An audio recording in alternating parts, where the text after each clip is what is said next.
não foi a primeira vez que eu me candidatei em 2006. Eu já tinha me candidatado em 2002, entrei na lista tríplice, mas não fui escolhida. Dr. José Maria Rodrigues de Oliveira Filho continuou no segundo mandato dele. O governador era José Inácio Ferreira. E o Dr. Zé Maria até fazia uma boa administração. Embora eu quisesse muito e me candidatei, e fui muito bem votada, especialmente para aquela época, né? Ele continuou naquele maravilhoso mandato dele, que ele foi um excelente procurador-geral. Em 2004, eu estava prestes a protocolar, né, no térreo aqui deste prédio, e o meu requerimento, quando eu recebi um recado de uma pessoa do governo estadual, que era para eu não me candidatar, porque o governador gostaria muito de ter como procurador-geral o Dr. José Paulo Calmon Nogueira da Gama, pessoa chegada ao governador Paulo Artung. E daí, como eu fui madrinha de casamento de Zé Paulo, amiga dele antes dele ser promotor de justiça, eu falei, não é meu tempo, então tchau, né? Não protocolei. Estava com um documento em mãos, não protocolei. Em virtude disso, acabou que ele me colocou como subprocuradora-geral dele na parte judicial. Naquela época, só tinha 2 cargos de sub, judicial e administrativo. Não tinha o institucional que hoje em dia tem.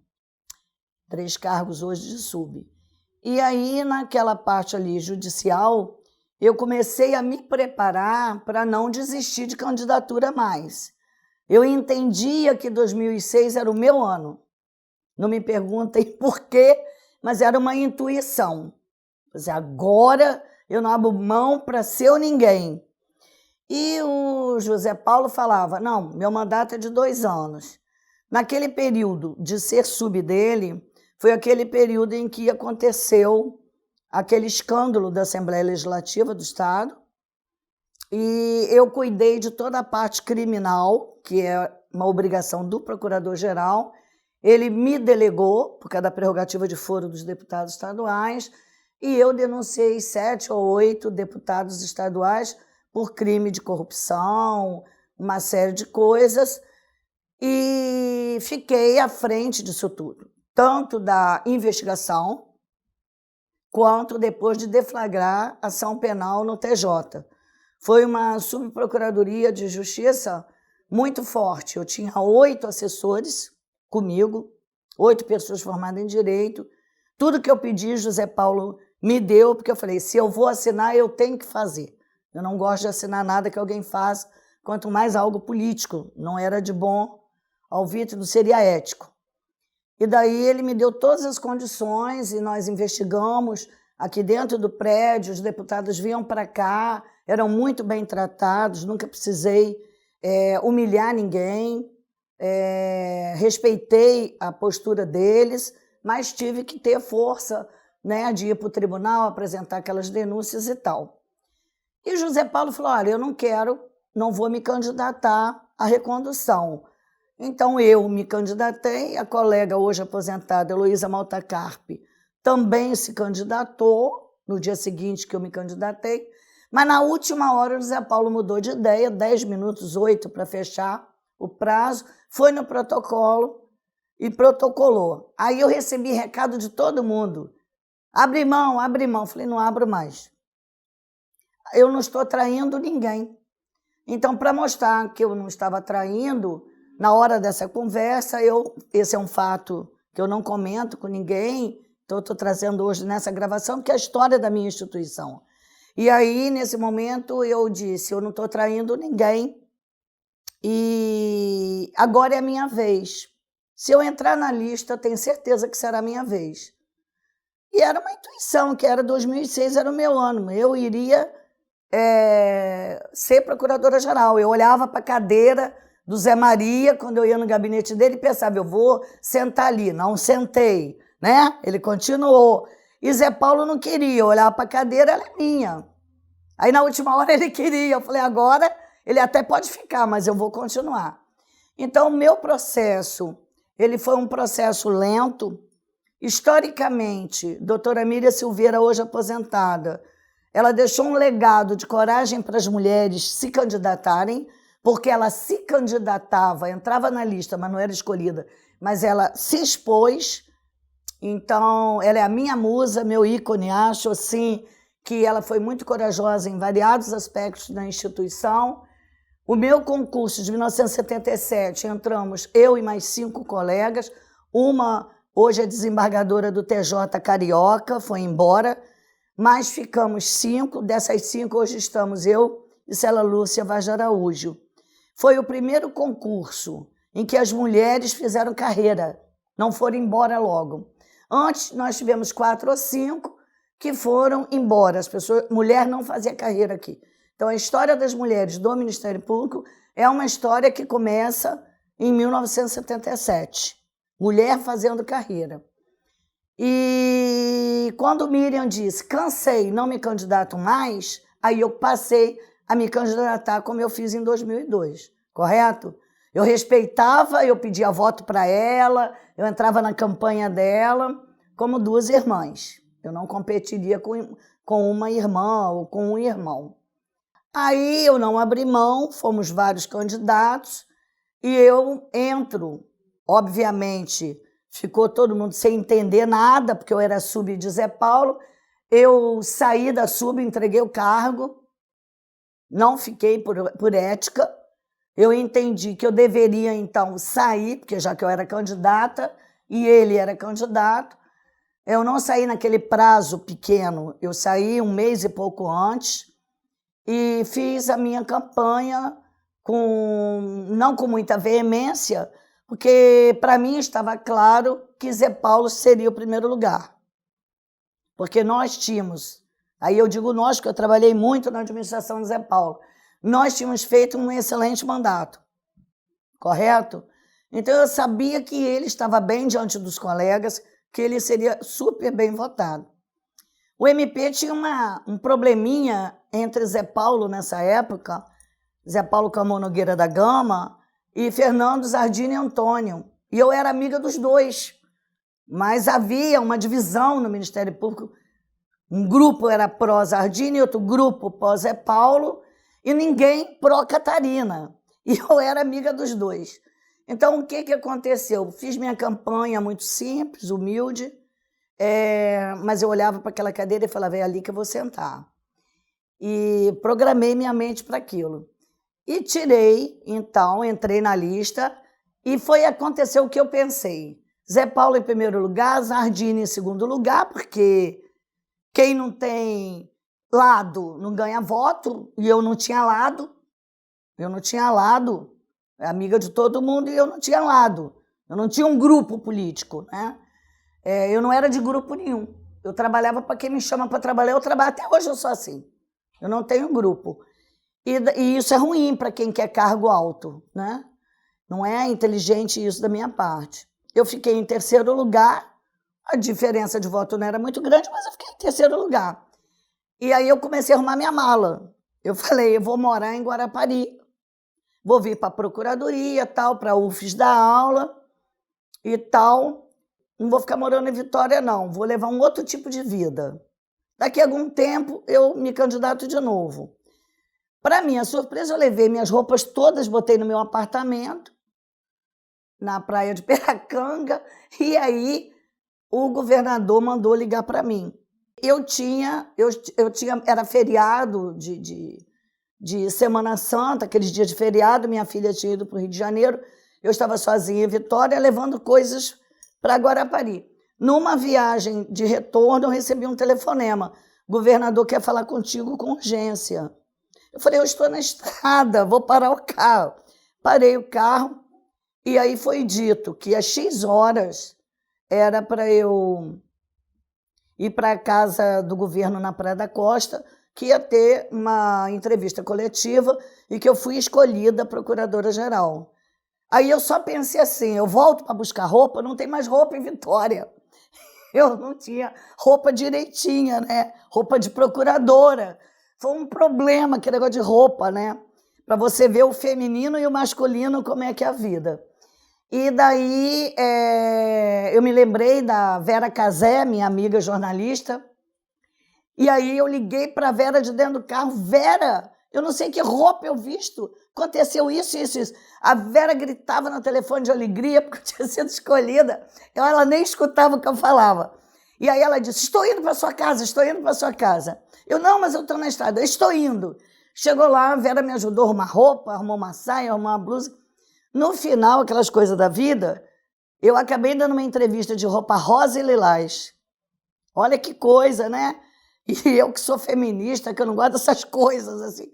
Parecia até que eu tinha escolhido roupa dizendo que mulher veste rosa e homem veste azul. Eu tenho horror disso. E aí foi bem... Eu tive essas coisas engraçadas, assim, que aconteceram comigo, que geralmente com homem não acontece. E aí, o que eu fiz? Não foi governador, não foi ninguém que me pediu.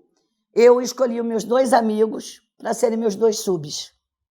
O que eu fui de Zé Paulo, eu dei para ele, subjudicial. E o administrativo para Fernando Zardini e Antônio.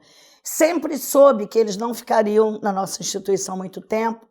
Sempre soube que ambos queriam ser desembargadores. Era uma forma de eu ajudá-los e de uni-los, né? E de unir. E o governador foi claro, ele disse, o Ministério Público está atravessando um problema e a doutora Catarina é pacificadora, ele falou isso para os jornalistas à época, e ela vai unir a instituição. Foi mais ou menos o que efetivamente aconteceu.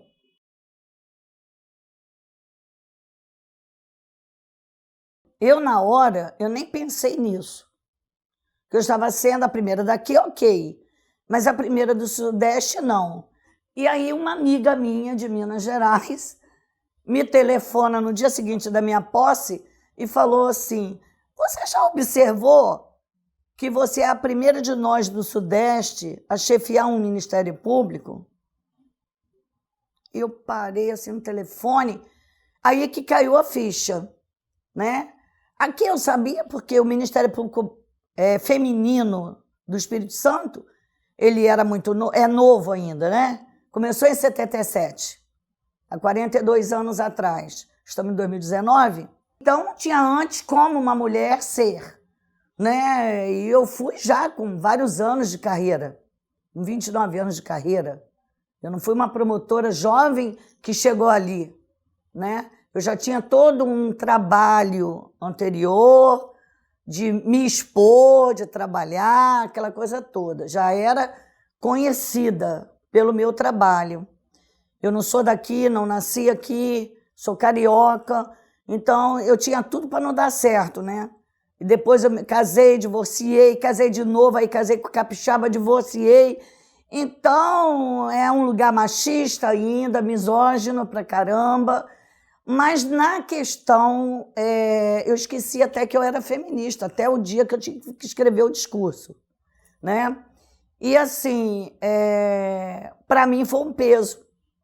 Depois foi um peso, porque era uma cobrança terrível aqui no estado, mas era muito interessante que sábado eu ia no supermercado, perto de casa, lá na Praia do Canto, e eu ia no supermercado. E era muito legal porque as caixas do supermercado sabiam que eu tinha um cargo que nenhuma mulher tinha estado. Então eles diziam assim, Dona Catarina, a gente não sabia que a senhora era doutora. Eu falava assim, mas aqui eu não sou doutora, eu sou Dona Catarina, pelo amor de Deus. Ah, eu vi uma entrevista da senhora ontem. Nossa, a senhora estava brava na televisão? Ah, é. Então eu falei assim, gente, mulher gosta de mulher brava em algum lugar, né? Eu achava muito engraçado isso. E eu achava bom porque gente do povo estava me localizando, né? Acompanhava o trabalho. Então, quando eu dei uma entrevista porque ia ter concurso, que levaram um susto, né? Nova, ter concurso para servidor, foi aquele escândalo. E aí eu dei uma entrevista e eu falei que era questão da moralização, que não podia ser tudo indicação, que indicação era só cargo comissionado, que comissionado não era ilegal, está aqui na Constituição Federal. Fui bem didática com a imprensa. E claro que quem assistiu entendeu. Então, assim, eu era super cumprimentada no meio da rua. Era praia, estava na praia. As pessoas vinham falar comigo na praia. Ah, não sei o quê. Então, eu acho assim que foi muito engraçado porque eu era mulher. Porque se fosse homem e fizesse concurso, acho que ninguém ia estar tão feliz com aquilo ali. Mas as mulheres adoraram que uma outra mulher estava arrumando aquela casa, que é do povo, o Ministério Público, né? É de todos nós, né? Não é só dos membros e servidores. E aí houve isso. Eu estou lembrando agora aqui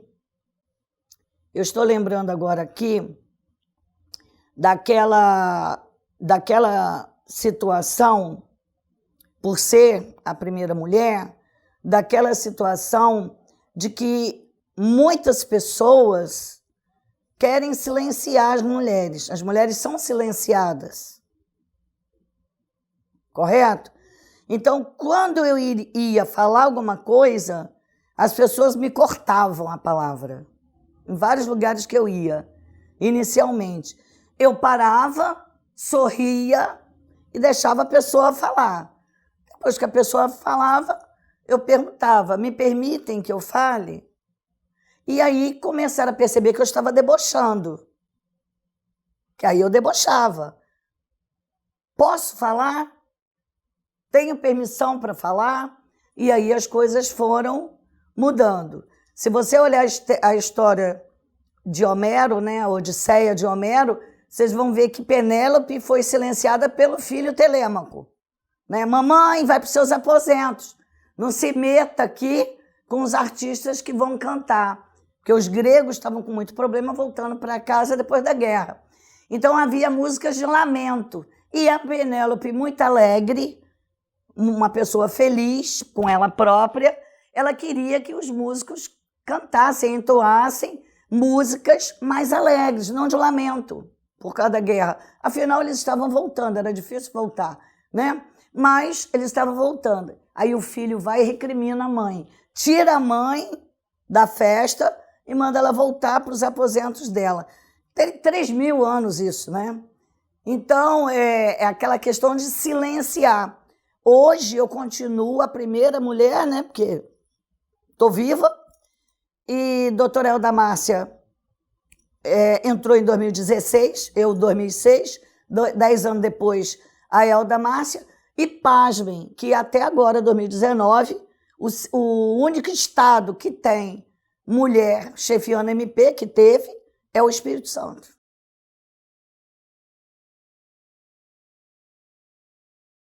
O que eu criticava antes do Zé Paulo, até José Maria, vou fazer essa questão temporal, o que eu criticava, mas que com o Zé Paulo eu subi dele, eu não podia, não era dona da caneta, eu não podia fazer, eu falei assim, eu vou ficar só 2 anos. Eu tinha certeza que ia acontecer isso. E aí eu falei, eu vou ter que fazer. Então, a parte administrativa, primeiro dia, eu criei o GETEP, Grupo Especial de Trabalho da Execução Penal, para não ter problema com o sistema prisional. Coloquei 8 promotores trabalhando direitos dos presidiários que estavam com vários problemas desagradáveis. Não preciso... Todo mundo imagina, quem ouvir isso, esse depoimento, vai entender o que é. E nós fomos cuidar dos nossos presos, cuidar da saúde do preso, da alimentação do preso, da questão das visitações, tanto que melhorou muito, parou de ter motim de preso, rebeliões, e que vinha tendo. Na minha administração não teve problema algum. O que acontece? Eu me preocupei com os presos e me preocupei de moralizar a minha instituição.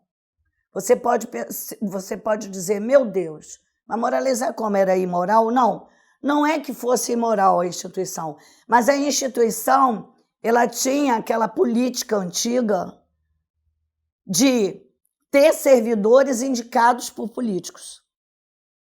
Então, os servidores eram indicados. Nós nunca tínhamos feito um concurso público para servidor. Existia um documento chamado Carreira para Servidor, planejamento existia, mas nunca tivemos um concurso. E os 33 ou 34 efetivos nossos não fizeram concurso para ser efetivo nosso. Era concurso para trabalhar no Estado do Espírito Santo e não no Ministério Público do Espírito Santo. E aí teve uma lei, 2001, 2002, não me lembro bem, em que essas pessoas que já trabalhavam conosco, servidores maravilhosos, inclusive, não posso falar mal, eu seria leviana, injusta, eles se tornaram nossos servidores, sem concurso. E nós éramos muito criticados pela imprensa. Então, eu cuidei do sistema prisional, em segundo lugar, de mexer na lei e fazer um concurso correndo.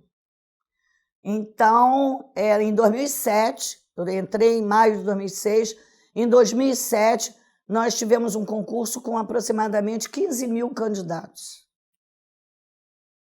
15 mil candidatos. Veio gente do Brasil inteiro fazer concurso para ser servidor do Ministério Público Capixaba. Eu me senti muito feliz com aquilo ali, porque era uma forma de passar um pente fino em algumas situações aqui dentro do prédio, inclusive de servidor parente de procurador de justiça, parente de desembargador, parente de promotor, de juiz, parente de vereador, parente disso, parente daquilo. E antes de se falar em nepotismo, eu já era contra parente trabalhar aqui. Antes que Conselho Nacional falasse alguma coisa. Quando uma vez uma repórter, querendo me derrubar, a realidade era essa, numa entrevista ao vivo para uma estação de rádio no Espírito Santo, uma repórter falou assim: o Conselho Nacional mandou a senhora, né, procuradora-geral, tirar os parentes do Ministério Público. Eu disse: não, senhora, eu não sou nenhuma safada. Falei isso ao vivo. Eu não sou nenhuma safada. Desde 2002 que eu digo que o dia que eu fosse procuradora-geral, faria concurso de ingresso. É só olhar o folder da candidatura de 2002. Aí ela ficou muito sem graça no ar, né? E aí eu falei para ela que não era o Ministério Público, não estava sendo determinado para o Conselho Nacional. Aquilo ali era promessa de campanha para os colegas e para a sociedade, que é a nossa patroa. Porque quem paga nossos salários não é o governador de estado, ele é dono do cofre. Ele é dono da chave do cofre, né? Mas quem arrecada os impostos aí é a sociedade toda, né? E eu queria moralizar. Então, eu fiz isso, criei também vários grupos especiais de trabalho. Eu criei um grupo especial de trabalho que trabalhava junto com o que hoje se chama GAECO, que era o GET, Grupo Especial de Trabalho Investigativo, e antes era GRCO. Eu puxei e criei sozinho, aluguei uma casa para nós fazermos um grupo especial de trabalho de proteção à ordem tributária. Eu me preocupo muito com essa questão tributária, sempre me preocupei. E daí, assim, empresários que não pagavam os impostos ICMS, que é do Estado, a gente convidava a vir aqui, junto com fiscais do Estado. Os fiscais começaram a trabalhar com 2 promotores e 2 assessores jurídicos que eu coloquei nessa casa. Então, tínhamos fiscais do Estado trabalhando junto com o Ministério Público durante o dia todo, e nós chamávamos os empresários inadimplentes e fazíamos, olha, ou paga ou vai ser processado. Agora não é só com o fiscal, agora é com o Ministério Público em conjunto com o governo do Estado. Então, nós conseguimos resgatar milhões e milhões e milhões de reais naqueles 2 anos. Esse grupo, ele continuou depois. O promotor que eu escolhi na época foi o Dr. Rafael Calhau, que entendia de contabilidade, entendia de várias situações. Coloquei o Vitor Rodrigues Gama, assessor do Ministério Público, que me assessorava, tirei de mim, coloquei com o doutor Rafael. Eles fizeram um brilhante trabalho ali. Depois chegou outros promotores, promotoras, que foram auxiliando aquilo ali. Fizemos da proteção da saúde, outro grupo especial, parou de gente morrer em fila de hospital. Então, no meu trabalho, a minha colocação foi os direitos sociais e a questão da economia do Estado. A economia do Estado e os direitos sociais. Nem tanto ao mar, nem tanto à terra.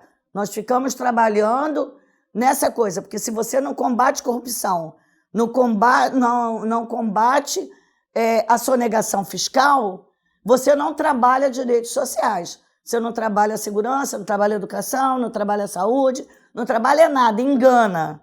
Dá entrevista bonita, sai na televisão, né? E o Ministério Público está lindo, mas não está trabalhando verdadeiramente. Então a gente trabalhou assim bastante nessa época, nessas questões de direitos sociais e o combate à organização criminosa. No JET, eu coloquei uma mulher, que até hoje não teve outra mulher comandando, botei a primeira mulher a comandar o trabalho contra organizações criminosas, que foi a então promotora de justiça da Auditoria Militar, doutora Carla Sandoval. E Carla, então, comandou, e nós recebemos o Genecoc aqui, colegas do Brasil inteiro de combate às organizações criminosas, a esses crimes bárbaros de sonegação fiscal também, que arrebenta com a sociedade, né? Tira dinheiro do povo pobre, do pessoal aí do SUS, que precisa do SUS e tal. E nós fizemos um trabalho, eu tenho muito orgulho do meu mandato, ainda que pequeno, de 2 anos, né, das coisas. Hoje nós vemos uma casa com muitos servidores efetivos, graças a Deus. Os comissionados são os que estão dentro da Constituição Federal. Nós trabalhamos dentro daquele limite constitucional. Então, eu tenho muito orgulho do Ministério Público do Estado do Espírito Santo. É importante aqui nós ressaltarmos que desde o doutor Zé Paulo Comon, lembrei agora, que nós buscávamos terminar com as entrâncias, colocar a entrância única. Eu fui até a que falava em nome do MP nas reuniões no Judiciário, porque nós tínhamos que fazer juntos, Judiciário e MP, quando o presidente ainda era o doutor Jorge Góes Coutinho, e o procurador-geral aqui, o José Paulo. E depois viemos ter já, 2012, 2013, essa colocação. Eu fui a São Paulo agora e o pessoal estava perguntando como é que funciona, as colegas mulheres, né, em São Paulo, como é que isso funciona? Então eu falei assim, é um tipo de fazer carreira diferente, mas bem interessante.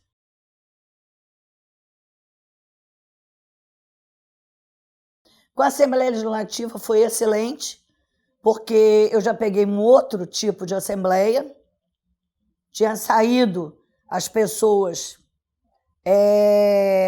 que nós tínhamos processado, tínhamos deflagrado ações penais, inclusive a presidência da Assembleia tinha saído. Então nós pegamos alguns novos deputados, os antigos que estavam lá já me conheciam, então foi fácil o acesso, por exemplo, para mexer na lei. Eu tive facilidade, sempre recebia os deputados e os senadores da República, os deputados federais, no gabinete. Eu tinha 2 dias da semana que eu recebia, que era na segunda ou na sexta. Sempre eles pedem, né, pauta para falar alguma coisa, na medida do possível, dentro de legalidade, obviamente.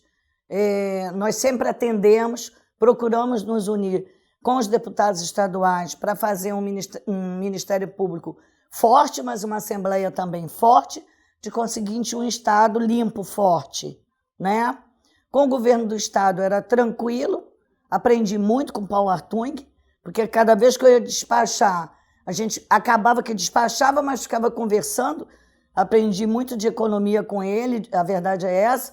Então a gente trocava muita figurinha de conhecimentos que eu tinha e que ele tinha, então havia uma troca boa. Eu já o conhecia antes, né, de despachar com o doutor Zé Paulo, de quem eu fui sub, como falei anteriormente. Então, era assim, com a sociedade civil organizada idem. Foi um período de muita movimentação aqui embaixo na rua, de movimentos sociais, de mães de pessoas assassinadas pela PM, supostamente pela PM, então tinha que investigar ainda. Várias associações, movimentos sociais diferenciados vinham. Doutor José Moreira era promotor de justiça, meu assessor. A doutora Nina Alícia era minha promotora assessora da área civil, doutor José Mar da área criminal. Doutora Anina, infelizmente, faleceu durante meu mandato. E Josemar é quem atendia esses movimentos sociais. Ele descia lá, conversava e pegava alguns para falarem comigo, porque não ia ter espaço físico para atender a sociedade. E nós sempre, então, analisávamos aquela coisa toda, e aí o Ministério Público mediava com vários setores as questões sociais. Poder Judiciário, sempre muito aberto para nós, para qualquer procurador-geral. Eu acho que nenhum procurador-geral teve até agora problema com o Tribunal de Justiça. Eu acho que ninguém teve. E o Tribunal de Justiça pode decidir como quiser, contra nossos interesses, mas sempre foi muito respeitoso conosco e vice-versa, né?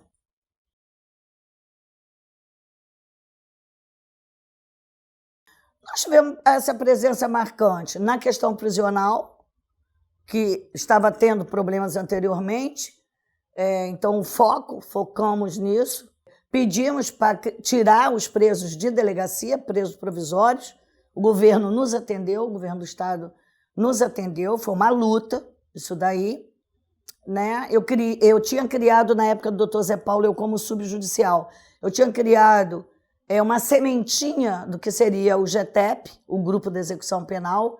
Eu criei ali um trabalho de formiguinha, que era verificar dia a dia preso que saía, preso que entrava. Porque o judiciário não sabia quantos presos provisórios nós tínhamos. E ninguém pode saber, porque a qualquer momento um juiz solta, o outro manda prender, mas nós não tínhamos noção alguma. O judiciário não tinha noção. O Ministério Público muito menos. Então a gente criou, na época eu coloquei uma promotora jovem ainda no MP, doutora Luciana Andrade. Eu trouxe a Luciana para o 2º grau para poder nos ajudar. Coloquei uma servidora só com ela, formada em Direito, na promotoria, porque aqui dentro não tinha espaço na época, e foi fazendo levantamento junto com o juiz da execução penal, doutor Carlos Eduardo Ribeiro Lemos, que inclusive é filho de um saudoso colega nosso, doutor José Lemos Barbosa. Foi um grande promotor e um grande procurador de justiça, o pai desse juiz. E daí nós formamos isso, um trabalho junto com o judiciário, foi muito bom. Nessa época nós tivemos alguns problemas sociais, mas todas as vezes que tinha e que precisava de nós estávamos ali. Eu me recordo que teve muita questão política, de pré-candidato a prefeito de Guarapari, pré-candidato não sei o quê, e aí vinha, o governador está pedindo voto. Tinha essas saias justas, né, para resolver. Eu só dizia assim, o Ministério Público vai investigar. E a gente investigava e era respeitada por ter investigado. Estava bem forte. E aí a gente fez virar mais robusto, mais vigor, o grupo, que eu tirei até o nome de GRCO, para JET, porque eu entendo até hoje que o Ministério Público pode sim investigar crime. Então era Grupo Especial de Trabalho Investigativo. Nós colocamos mais promotores, a doutora Carla foi para lá coordenar, deu outra cara para esse grupo, e ela já conhecia bem as situações das duas polícias, que era uma promotora de auditoria militar, ela sabia de muita história que ninguém sabia, mas ela sabia, e até por isso ela já foi ameaçada de morte por causa do trabalho dela.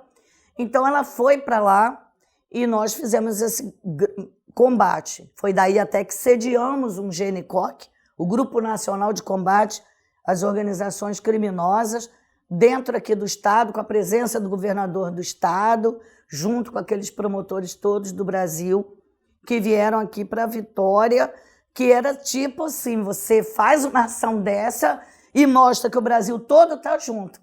O MP Capixaba não estava sozinho. O Brasil inteiro estava combatendo o crime organizado. Que, na realidade, eu não gosto muito dessa expressão, eu prefiro organizações criminosas. Porque nenhum crime, na realidade, ele é organizado. São as organizações criminosas que têm realmente, né, o retrato de uma empresa. Tem quem manda lá no topo, né, tem toda uma hierarquia, essas organizações.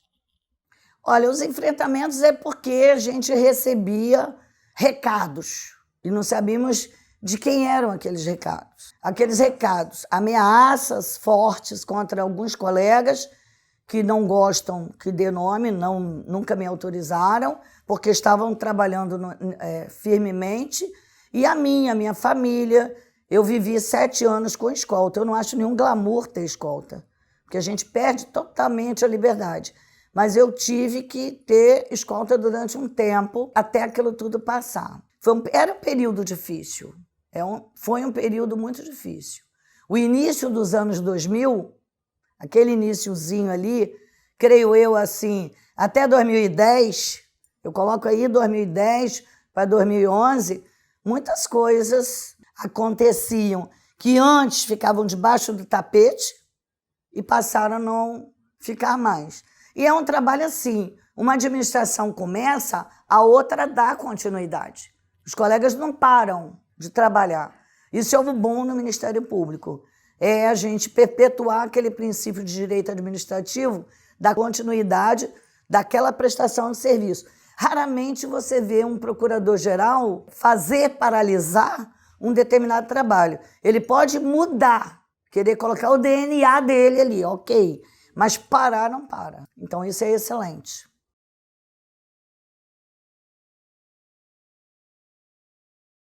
Sentir discriminação, sentir deboche da imprensa local, sabe? Especialmente mulheres, repórteres, era muito interessante. Volta e meia dava uma alfinetada e eu falava, gente, que coisa, né? Achava bem interessante aquilo. É porque não estavam acostumadas. Doutora Elda já não sofreu isso 10 anos depois. 10 anos depois, a Elda... Então, alguém tinha que passar. Fui eu que passei. Como a, lamentavelmente, agora falecida, né, uma pessoa muito querida, minha xará, doutora Catarina Novaes Barcelos, foi a primeira mulher desembargadora do Tribunal de Justiça do Espírito Santo. Quando Catarina falava, que falava pouco, ela era muito, não é tímida, mas ela era muito reservada, quando ela falava alguma coisa, as pessoas buscavam fazer uma crítica, de alguma forma. Então, é o silenciar a mulher. E isso, depois não, fiquei amiga dessas jornalistas todas, dessas repórteres, né? Amiga mesmo de ir para a festa junto, aquela coisa toda. O tempo passou, esse pessoal pôde me conhecer. Mas o silenciamento da mulher autoridade, a gente não pode se iludir. Ele existe e ele vai continuar ainda existindo no mínimo 70 anos. Por quê? Há pouco tempo, um ano atrás, eu fiz um discurso de 25 minutos para elogiar 10 pessoas em 25 minutos, 10 novos procuradores. No dia seguinte, saiu num dos jornais da capital, do estado, que meu discurso foi longo, que eu só sei fazer discurso longo. Mas o governador do estado disse que ia fazer 3 observações e fez as observações em 18 minutos. Se dividir, o governador falou mais do que eu. E ele começou brincando. Vou deixar a Catarina vermelha. Eu não entendi. Só se ele ia me maquiar, eu podia estar bege, né?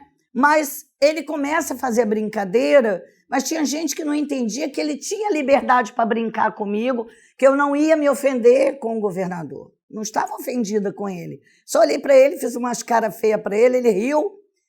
Mas as pessoas que estavam ali não entenderam. E aí alguém ligou para um colunista, falou que o governador puxou minha orelha. O governador não puxou minha orelha. O governador não tem que puxar a orelha de procurador nenhum. Né?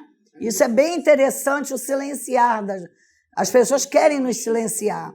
É um cunho machista muito forte, isso é cultural. Nunca me ofendi com nenhuma mulher, repórter, nem com homem repórter. Não me ofendi nada.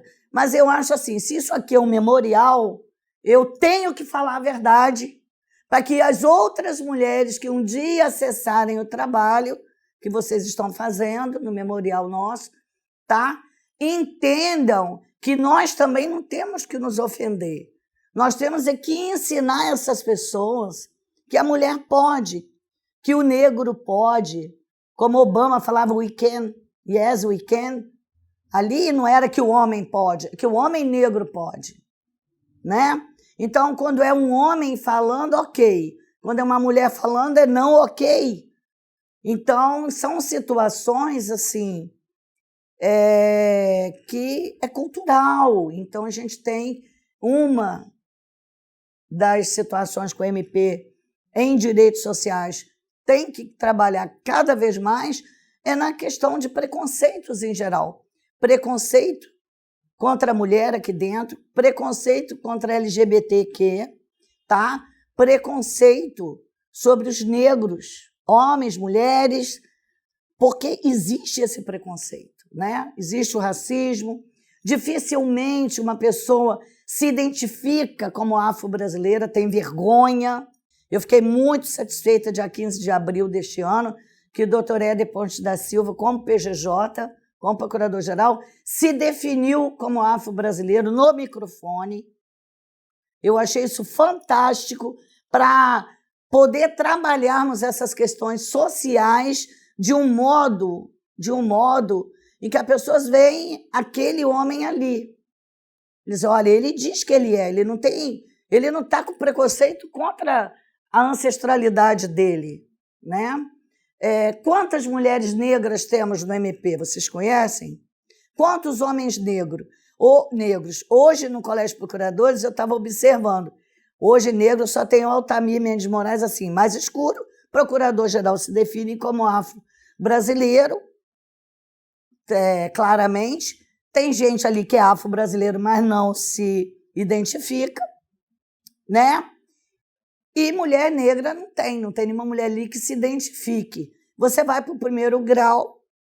Eu estou lembrando só de Maria Edna Pepe, promotora de uma das varas de família de Vitória hoje em dia. E homens, sim, nós temos mais promotores afro-brasileiros que você bate o olho e sabe que é.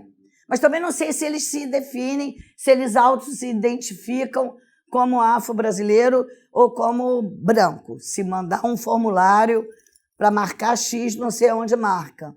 Nós temos que ter esse tipo de levantamento, nós temos que ter levantamento das mulheres do MP, quantos filhos têm, se entrou já mãe ou não. Nós vamos identificar que a maioria é mãe de filho único, porque senão atrapalha a carreira da mulher.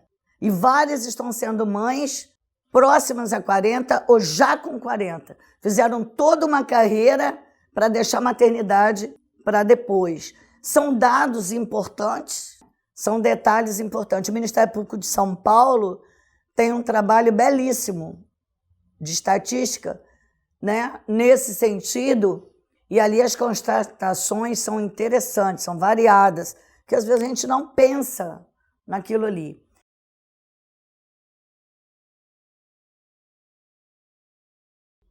Eu acho que o meu maior legado, apesar de eu ser socialista no sangue, preocupada com direitos sociais, foi realmente não é um viés só. Foi o concurso para servidor, inaugurar a carreira de servidor próprio, uma carreira própria, e ao mesmo tempo combatendo as organizações criminosas do Estado, continuar combatendo aquilo que nós tínhamos começado como subprocuradora-geral judicial, de 2004 a 2006. Então, continuamos de 2006 para 2008. Esses dois itens aí, creio eu, que sejam um legado, porque eu tive que ter muita coragem ali. Não foi fácil, não. Foi fácil, não.